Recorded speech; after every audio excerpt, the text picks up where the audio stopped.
you first need to master light, contrast and composition.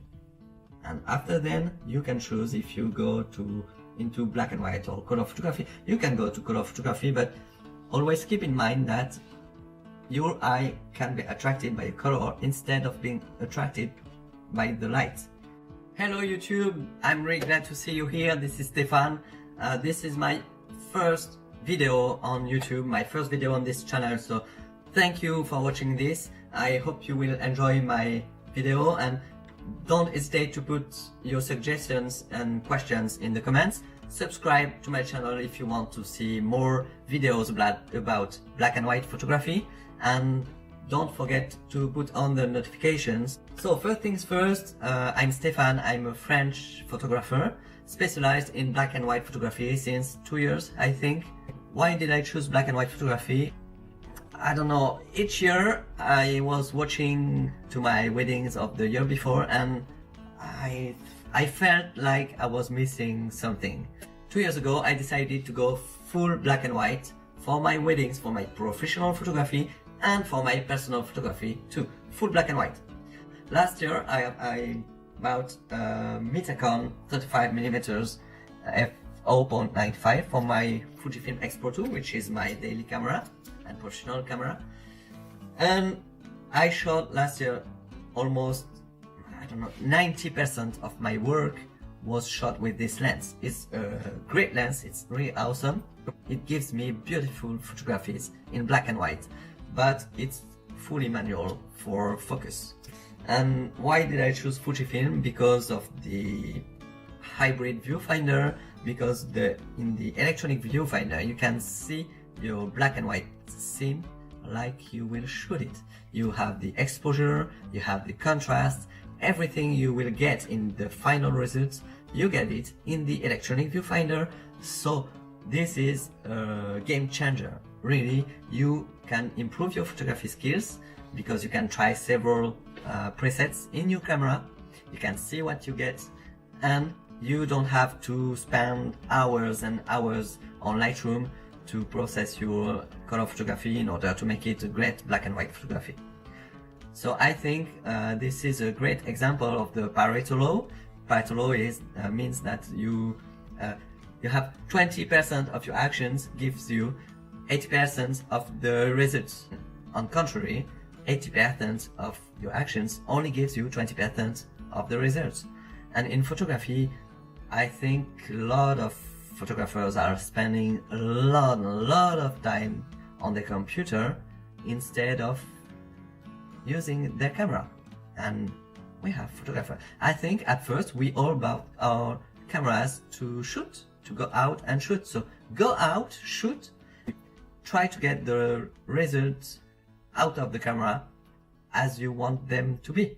You need to think your photography, and black and white is really a great school for this, because you only have to focus on light, contrast and composition, and your subject, of course, but I include the subject in your composition.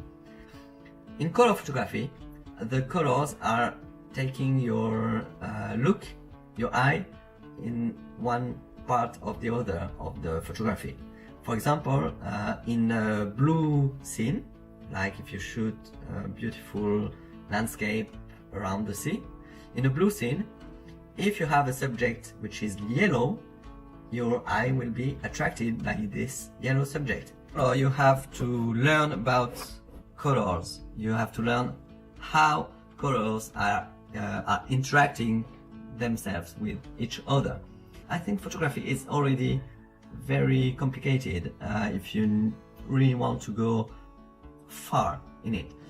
You first need to learn how to work with light. Photography, it's two words. It's photo, which means light, and graphy, which means writing or drawing. You draw with the light, and that's the basic. The basic is not exposure, it's not focusing ISOs or... No, the first thing you need to know is how I can look at the light. The eyes first, it's not the camera, it's your eyes which are watching the scene, okay? So first things first, how's the light interacting with your subject, with your scene?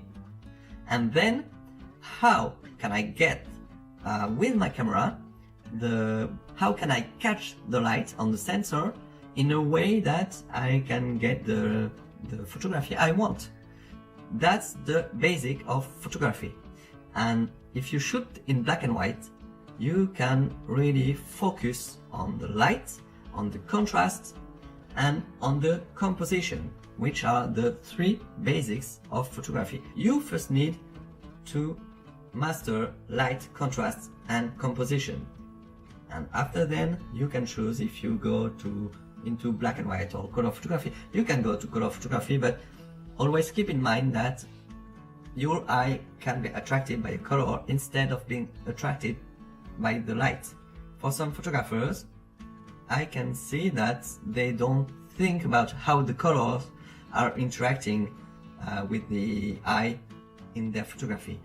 And this is a huge problem, because you might think that the eye is attracted by your subject, whereas there's something in the background which is more attracting because of its color. So it's another parameter to consider. And when you start to learn photography, there's already so much parameters that you don't need to add one. Take your camera, put it in black and white mode, and go outside and shoot, and that's it. And try to shoot the best way you can out of the camera. You watch the light, you watch at the scene, and you try to compose with the light and shadows. And this will be the subject of another video, how you have to compose, the rules of compositions, how to respect them, how to break the rules in order to improve your black and white photography. So this was a long video. This is my first one. I hope you enjoyed it. I hope you will have a lot of questions to ask, and I hope that my accent didn't bother you too much in this video.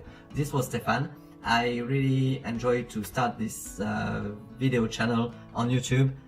See you soon. Bye bye. Thank you.